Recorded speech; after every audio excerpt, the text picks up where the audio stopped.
Kakapasok lamang po, Mayor Alice Guo namataan at nahuli sa CCTV. Yan ang ating panonoorin for today's video. At shoutout na rin sa may-ari ng video na ito. Walang iba kundi si Balitang National na may pamagat na paok. Alam na kung nasaan si Alice Guo. Pero di na makikipag-coordinate kay General Karamat dahil isa itong traidor. At kung bago ka pa lamang sa aking YouTube channel, subscribe mo na yan. This is Boy Sausaw, ang sausawero sa issue ng iba.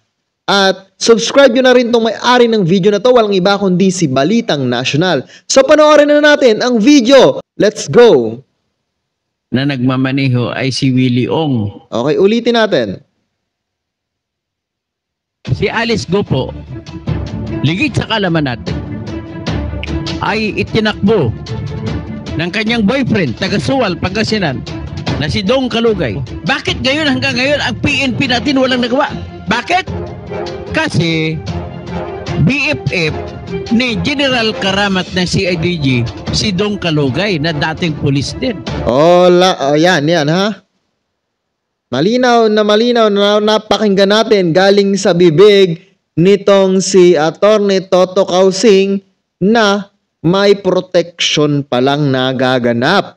Kaya hindi mahuli-huli itong si Alice Guo kahit alam na kung saan nagtatago ito. So tuloy pa natin. At BFF din ni Major Karamat at General Karamat, si Alice. Yan na, nagkakalabasan na ng mga baho.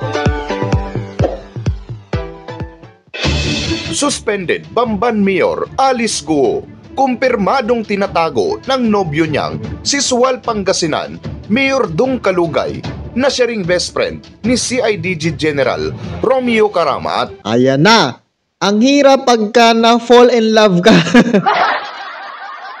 Handa mo yung itaya ang bansa mo para lamang sa iyong minamahal. Ang sweet. Diba? So, tuloy natin. Mayor Alice, hindi mahuhuli kahit alam na kung saan ang kinaroroonan dahil sa proteksyon na binibigay ni General Karamat sa kanya. Ayan. Pakinig na natin ha. Kaya pala hindi mahuli-huli kahit ang dami-dami ng impormasyon na inilalabas ng taong bayan, ng media, ng gobyerno, ay hindi ito mahuli-huli itong si Alice Guo dahil nga daw, pakinig natin kanina, pinoproteksyonan nitong si General Karamat. Nako! Yari na ang bansang Pilipinas dito kahit pala alam na kung nasaan. Ang hirap pala nitong hulihin. Ganun ba? Pagka malakas ka, kahit ang dami-dami na ng kaso mo, ang laki-laki na ng kaso mo, ang hirap-hirap mong hulihin. Tama nga ang sinabi nila, pera lang yan. Ituloy natin. Karamat, isa sa mga salot na pulis, kaya dapat na rin itong masuspinde. Oh no. Pero bago ang lahat, please do subscribe to my YouTube channel for more updates. Tukoy na nga kung saan ang kinaroroonan ni Mayor Alice Guo, subalit nakakatakas pa rin ito o sadyang hindi lang talaga hinuhuli si Alice Guo. Nauna nang nabulgar na itinago sa Sual, Pangasinan si Alice ng kanyang boyfriend at ngayon naman ay lumipat di umano ito sa Coron, Palawan. Ngunit kahit may mga lead na ay hindi pa rin nahuhuli si Mayor Alice na isa sa mastermind ng Pogo sapagkat kumpleto ang proteksyon na binibigay ni General Karamat sa kanya. Yun ang mahirap, Palagi diba? siyang natitimbrihan kapag may operasyon sa pagpapaaresto sa kanya. Traidor eh. Ang hirap ng ganito, diba? Gustong-gusto mo nang mahuli, gusto mo nang makamit yung hustisya ng Pilipinas, pero may isa palang traidor at hindi lang siguro iisa to ha. Dahil marami pa to. Marami pa siyang kakampi, marami pang nagpo-protection sa kanya. 'Di ba? So dapat imbestigahan talaga to ng mabuti. At ewan ko ba, puro na lang hearing. Hindi na matapos-tapos ang hearing. No? Walang katapusan ng hearing. Tuloy natin. Sa kabilang banda ay ginagawa din ng PAOK ang obligasyon nila para mahuli si Alice Guo at dapat hindi na makipag-coordinate kay Romeo Karamat. Si Alice Go po, ligid sa kalaman natin, ay itinakbo ng kanyang boyfriend. Ayan po, si Toto Kausing na ulit ang nagsasalita. At alam naman natin na ang daming source ni Toto Kausing, ang daming nagbibigay sa kanya ng impormasyon, at aminin na natin sa hindi, halos lahat ng kanyang impormasyon ay tama. So tuloy pa natin. Na taga Pangasinan, taga Suwal, Pangasinan, na si Dong Kalugay, doon sa Pangasinan. At bumili siya sa Barangay Lukap, sa Alaminos City, Pangasinan, ng lupa. At ang pagbili ng lupa ay ginamit ang pangalan ng anak ng dating Vice Mayor. At doon siya nagtatago sa ngayon. Yan po ang balita na nakuha ko. Bakit hanggang ngayon, ang PNP natin walang nagawa? Bakit? Kasi BFF ni General Karamat ng CIDG, si Dong Kalugay na dating pulis din. At BFF din ni Major Karamat at General Karamat, si Alice Go. Bakit ko nasabi? May pundasyon ako. Ang dahilan ko ay 2 beses na nang-raid ang Presidential Anti-Organized Crime Commission sa Bamban, Pugo. 2 beses din sila niyari ni General Karamat. Si General Karamat na ang hepe ng CIDG noong February 1, 2023 nang nilusob ng PAOK ang Bamban, Pugo.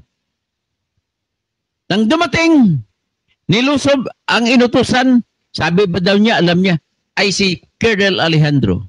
Kinabukasan, tinanggal ni Karamat si Colonel Alejandro. Ang kasunod, yung March na raid, ang namumuno ng raid ay si Colonel Buyakaw. Kinabukasan, tanggal din si Colonel Buyakaw.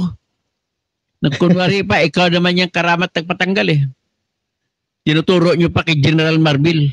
Walang kamalay-malay yung mama. Ginagamit ninyo. At saka naisiwalat ko kahapon.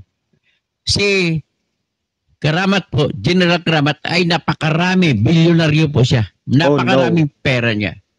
Nagsimula sa yumaman nung siya'y itinalaga ni Bato bilang Provincial Director ng Bulacan Province. At nung panahon na yun, matindi, kaumpisa pa lang namang tinatawag na tukhang. Araw-araw, 8 ang patay sa Bulacan dahil sa tukhang. At ang provincial director ay si Karamat. Pagkatapos noon, nawala yung tukhang, nauso yung Pogo. Sa Pogo naman sa Yumari, may latest ako na nakuha na balita kung saan si Alice Gao. Noong isang araw, nabalitaan ko at mula sa A1 information na si Alice Gao ay nasa ano po siya, nasa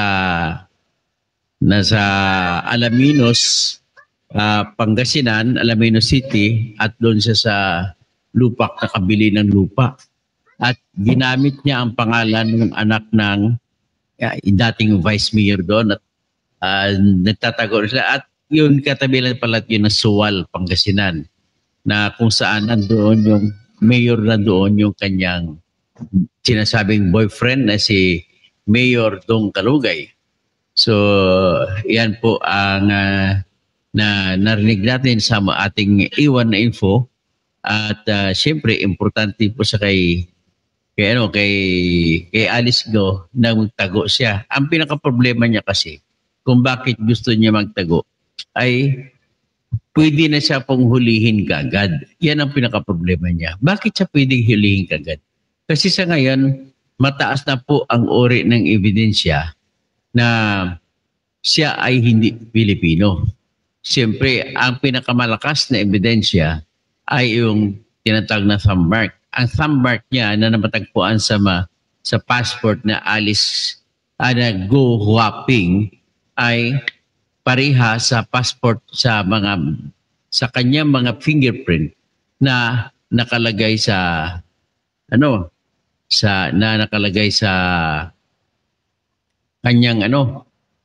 sa kanyang passport sa kanyang mga certificate of candidacy ng Alice Go. So kung magkapareho ang fingerprint, science na po yan ng dactyloscopy na walang kahit magkakambal ay hindi pwede magkapareho ang kanilang fingerprint. Yes. At kung magkapareho, ibig sabihin, the same person yan. So, anyway, shout out kay Bayani, Alamag, no? At sabi niya, manghingi siya ng financial assistant para sa heart niya. Well, gumawa ka po ng sulat at ikabit mo po yung iyong medical abstract at i-endorse natin kay retired Judge Felix Reyes. At kilala ko yan si Judge Reyes ng dating Marikina yan. So anyway, ang ating pag-usapan po dito ay si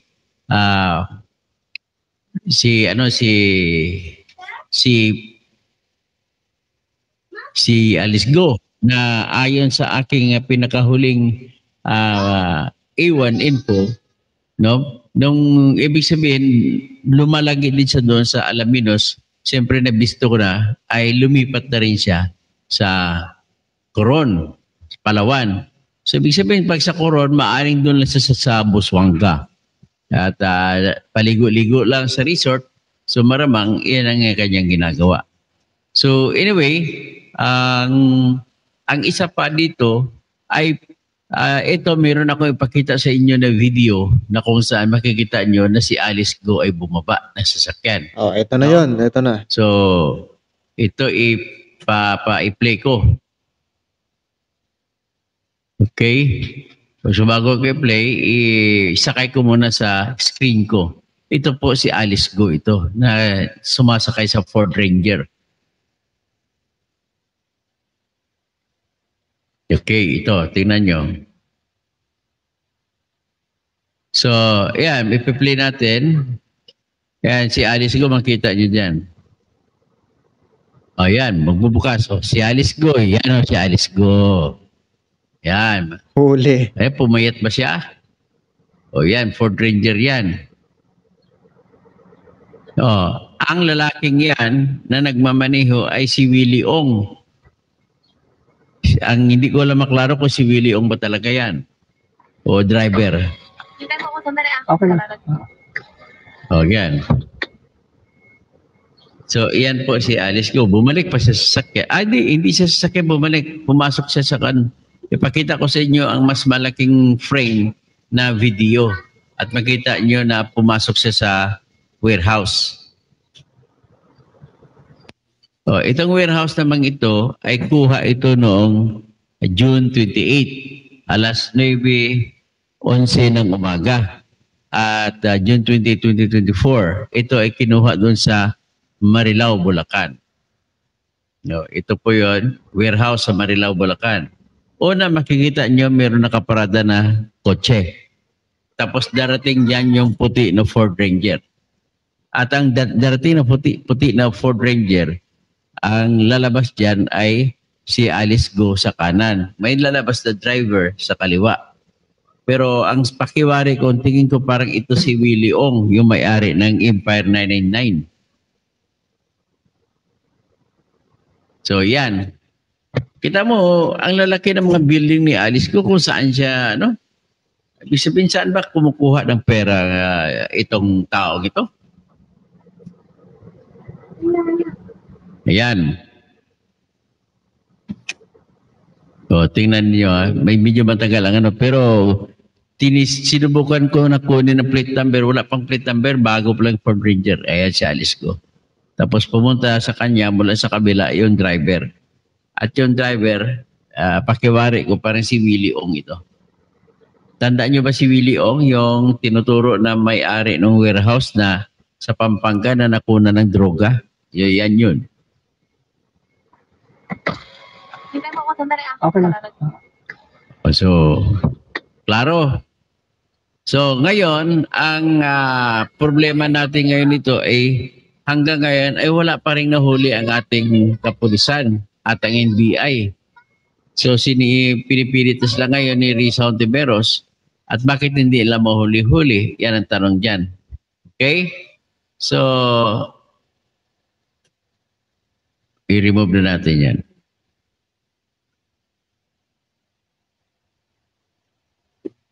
So, yan ang mga binigay sa akin ng aking mga bubuwit, no? So, siyempre hindi ko babanggitin kung kanino ko nakuha yan. Next is, pag-usapan natin si Bantag. Ang aking bubuwit, sa takot niya na kumuha ng video at litrato, ay kinuwento na lang sa akin. Pero hindi ko sasabihin muna kung saan. Pero ang alam ko na sa Bataan lang, no? Sa probinsya ng Bataan. Ibig sabihin, walang ginagawa itong provincial director ng Bataan. Abay, tanggalin mo nga ito, Mr. Marbil, Romel Marbil. Walang kwenta itong yung provincial director mo sa Bataan eh. Natandaan mo ba noong siguro mga 3 months back ay sinugod sa ospital itong si Ricardo Zulueta. Si Ricardo Zulueta po ay itinuturo na second hand right hand ni Mr. Bantag kasi si Bantag ay director ng Bureau of Correction. Tapos ang tawag na DISO district parang deputy superintendent itong si Ricardo Zulueta.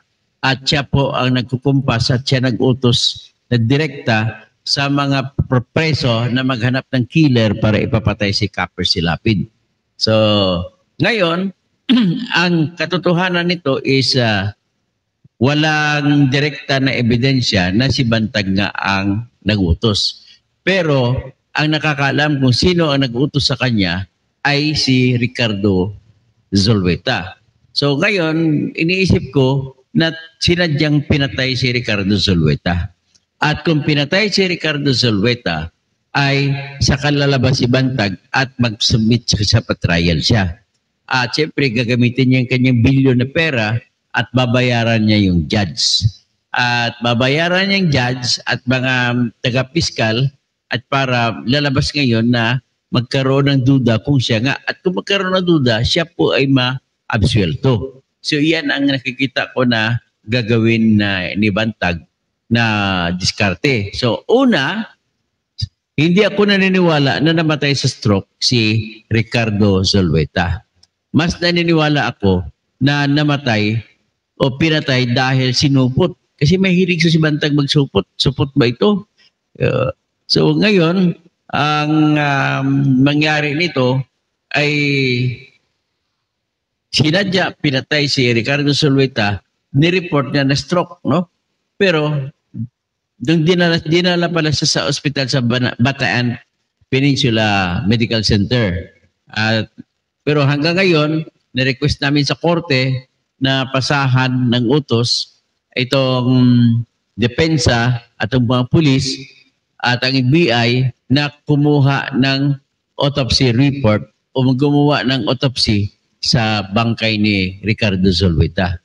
Sinususpetsan talaga namin na si Ricardo Zulueta ay pinatay ni Bantag para preparasyon niya at lumitaw siya sa korte at magpapalitis siya.